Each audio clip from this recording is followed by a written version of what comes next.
This will be a boarding announcement for Train 5, California Zephyr, with a scheduled 2 p.m. departure. If you're holding tickets for Train 5, please make your way to the front of the lounge. Make an immediate right and remain in the hallway. Well, that is me. I better get my bag together. We'll see you on the train. Here in the Great Hall of Chicago Union Station. It's a happening place. Trains are departing. I'm waiting for my little golf cart to come get me to take me to the California Zephyr. So just thought I'd show you all this beautiful building. So hope you all are seeing that. Spectacular. I love the acoustics in here. All right. Folks, I'm going to walk around the car in just a few minutes. Come to you if you have any questions, concerns. I'll try to answer them as best as I can. My name is Lisa, and welcome aboard at train number 5 for California Zephyr. There we go. We'll see if it takes off on time.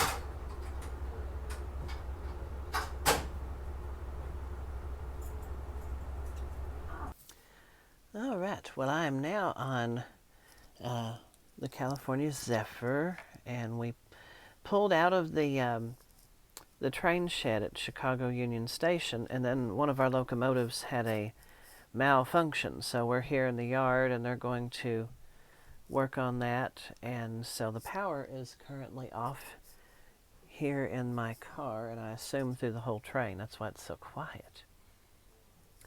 But anyway, they said it would be a minor fix and we'd be rolling soon. So I am going to have a snack. I got some snacks in the Metropolitan Lounge, some cookies and a Nutty Buddy bar thing, whatever it is.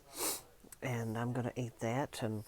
And I'm actually in the first car behind the locomotive, so I love that.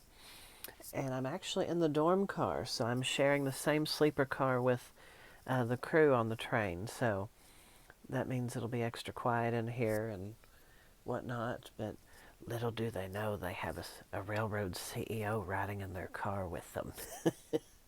I did tell them I would be their chaplain while I'm on here, so my attendant, Miss Lisa, was just real excited about that. So anyway, I'll show you my room for those of you who have recently joined my channel and haven't seen a sleeping car room on Amtrak. This is the handicap accessible room.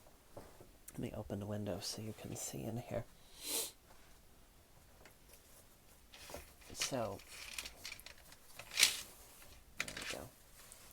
So I have my own toilet and sink, and nice little area in here. So basically I'm at the end of the car, and so these are bi-level cars. So there's another floor up above me, and so I take up the end of the car. And there's a hallway right outside my door here, and then there's a shower, a communal shower to the left as soon as I go out my door. So I've really got it made. I have everything I need. The only thing, I'll have to walk, I think, 3 cars to get to the dining car, which is okay. I'm used to doing train walking. The secret to that is you waddle like a duck. But anyway, I'll get some video after the train gets moving, but just wanted to give you all a little tour, and we'll see what other kinds of exciting things happen. Well, we are zooming down the track. We got moving again. So I just wanted to explain a little bit about what I'm doing on this trip. You probably are thinking, you know, he's going to an island, since the title of the videos are Island Visitation. Well, yes and no. So to explain, I'm not really going to an island, but I'm bringing the island to where I'm going. So what I mean by that is, so my best friend Anna and I, we're getting together on this trip. She's going to fly out to San Francisco to meet me, and we're going to meet up with our kindergarten teacher. Well, then after that, we're going to go to the Redwood Forest, and we're going to climb Lassen Peak volcano. Now, the reason we are going to Lassen Peak and why we're going on this trip on the coast is because when Anna and I were kids, when we met in 4th grade, we used to imagine that our farms were islands and there were dinosaurs and monsters on them and a volcano. And so when I visited Lassen Peak for the first time last year, it just struck me that this is exactly what our imaginary world looked like, how we imagined it as kids. So, now that Anna and I both have careers and I would say stable lives, however you want to look at that, we can get out and travel and do some fun things occasionally. So we're just going to kind of, in a roundabout way, visit our childhood and go to these places, and I just want to share them with Anna and with you, and use our imagination a little bit. I'm going to be reading a couple of journal entries from my journal that I've kept since my freshman year of high school that Anna inspired me to write. She told me I needed to start writing our stories down, so that's what I'm doing.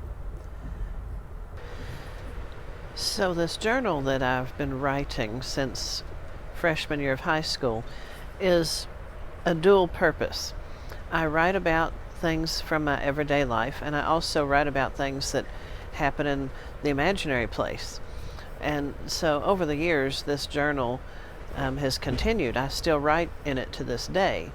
So anyway, we're going to revisit some of that and look back at some memories, and it's going to be fun. So I'm brailled out. And listen to that lovely horn.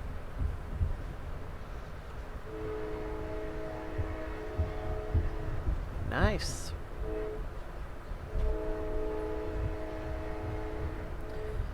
So I've brailled out a couple of sections from the journal just to illustrate for you a little of what I mean. So we'll be reading that later, and we'll be reflecting on some other things too. So come along on the journey as we continue, and it's going to be a lot of fun. And be open to imagination. That's, I guess, my theme here.